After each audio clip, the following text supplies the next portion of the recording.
Excuse me ভাইয়া, মতিঝিল যাবেন? যাবো, 500 টাকা লাগবো। আচ্ছা, টাকা পয়সা কোনো ব্যাপার না, কিন্তু একটু তাড়াতাড়ি চলেন, আমার খুব তাড়া আছে। আচ্ছা ঠিক আছে, ওঠেন, তাড়াতাড়ি লয়ে যাইতেছি।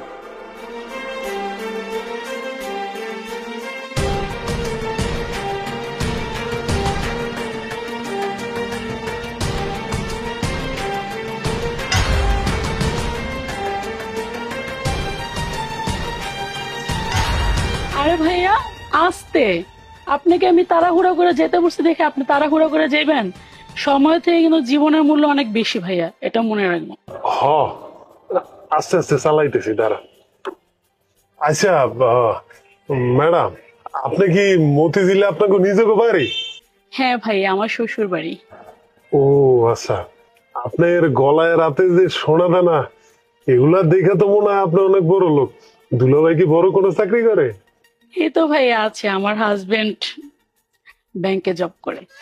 ও, তাহলে তো আপনাকে কোটি কোটি টাকা আছে, তাই না? আলহামদুলিল্লাহ ভাইয়া, ভালো আছি। এই তো কিছুদিন আগে ব্যাংক থেকে লোন নিয়েছিলাম, ওইটা দিয়ে ফ্ল্যাট কিনতেছি, মোটামুটি 1 কোটি টাকা। তো যদি ফ্ল্যাটটা কমপ্লিট হয়, আপনারাও ইনশাল্লাহ ভাড়া থাকতে পারবেন। বাহ, আপনাকে অনেক টাকা। আচ্ছা, আমার একটা জরুরি কল আছে, আমি একটু কলটা ধরি। হ্যালো, কি কইতেছো? তুমি হঠাৎ অসুস্থ হয়ে পড়ছো? হ্যাঁ হ্যাঁ, আমি তো দেখতেছি ওই যে প্রেসক্রিপশনটা লয়েছি। আমি চিন্তা করছি যে কতক্ষণ পরে তোমার ওষুধপত্র নিয়ে আমি চলে যাবো। তাইলে কি করা যায়? আচ্ছা আমি দেখতেছি, দাঁড়াও। এই ভাইয়া বের হন, কি হয়েছে আপনার? গাড়ি থামালেন কেন?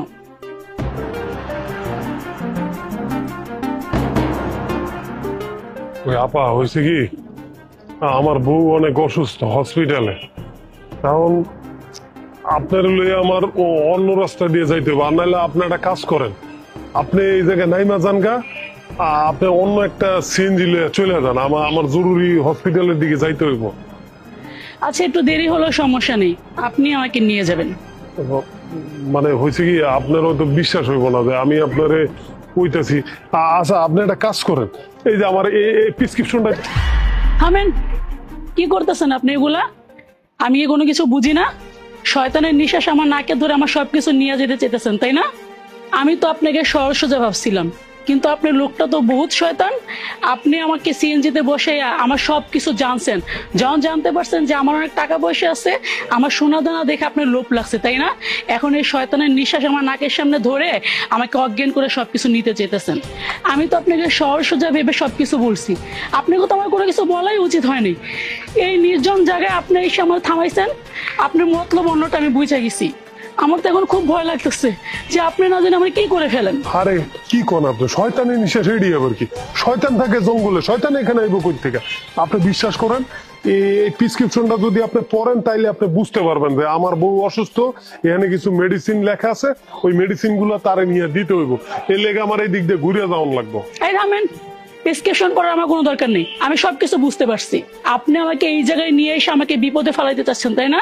আমি সবকিছু কিন্তু বুঝতে পারছি। আরে আপনি আমার ভুল বুঝতেছেন, আমি কি লেগে খারাপ হইতে যাবো? আমি একজন সামান্য সিএনজি আলা।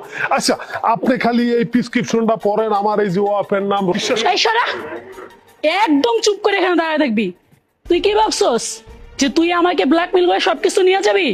এই শোন, ভালো ভালো তোকে বলতেছি, আমার যা কিছু আছে সবকিছু বের করে দে, আমি অন্য সিএনজি নিয়ে চলে যাব।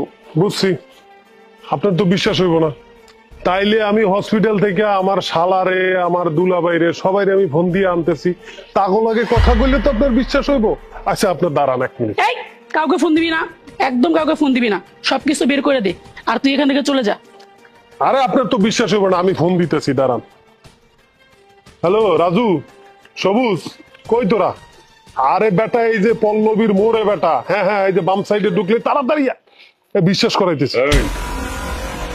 শিকারটা খুব ভালো হয়েছে। এই সবুজ, তোমরা তোমাকে কাজটা করো, আমি বসে সিএনজিতে, ঠিক আছে? আচ্ছা ঠিক আছে। ভালো না, শরীর স্বাস্থ্য ভালো তো? এই যে এই যে এই যে এই দেখে একদম রায় দিম। হ্যাঁ, আর যা কিছু আছে সবকিছু তো ঠিক আছে, এত কেসাল করার দরকার নাই। সিএনজির ভিতরে ঢুক। আপা বুঝেন নাই গা, নাইলে কিন্তু পরে লজেন্স। ব্যাপারটা বুঝেন নাই, চুপচাপ গাড়িতে গিয়া উঠেন। ট্রেনটাও তো খুব ভালো দেখতেছে।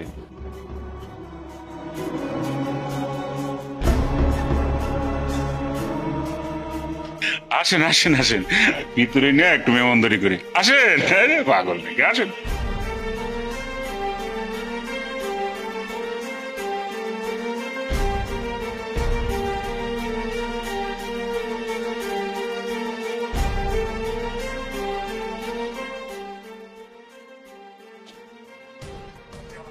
আসেন আপনি, আসেন। এই রাজু বসো, রাজু বসো। এই আসো। ঠিক আছে, ভালো থাকবেন। হ্যাঁ, ভালো থাকবেন, এখানে দাঁড়ায় থাকেন। হ্যাঁ,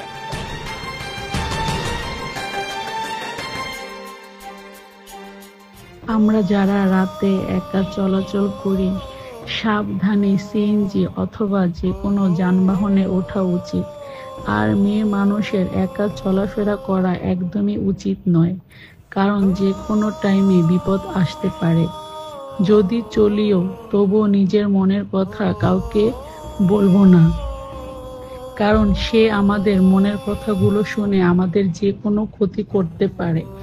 এজন্য সকল মেয়ে মানুষ এবং সকল সাধারণ মানুষের উদ্দেশ্যে বলছি, আপনারা সবাই একটু সাবধানে থাকবেন।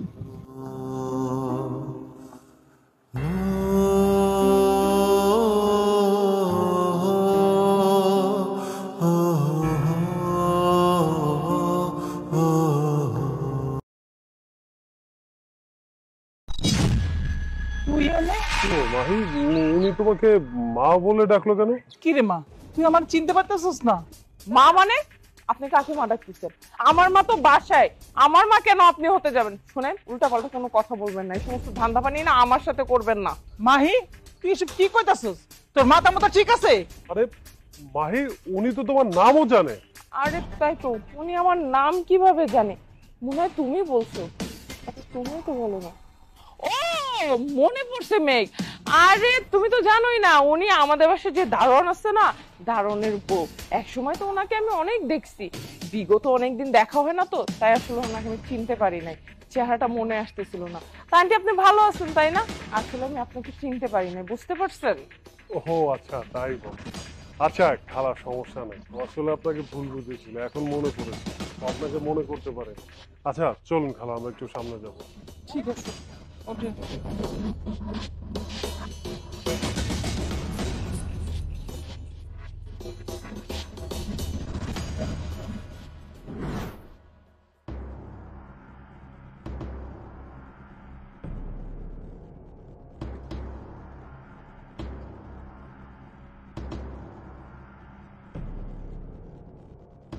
আচ্ছা মা, তোমার কি কোনো আক্কেল জ্ঞান নাই? গাড়ি থেকে নামো।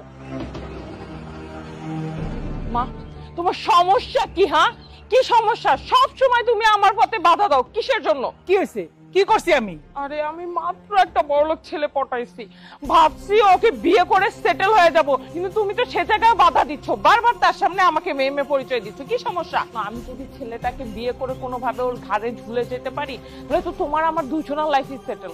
তুমি জানো ওর বাবা কতটা বড়লোক, কোটিপতির একমাত্র ছেলে। আরে টাকা, কারি কারি টাকা। তুমি যদি জানো ওর বাবার কত টাকা, তুমি এমনি পোল্টি খাইতা।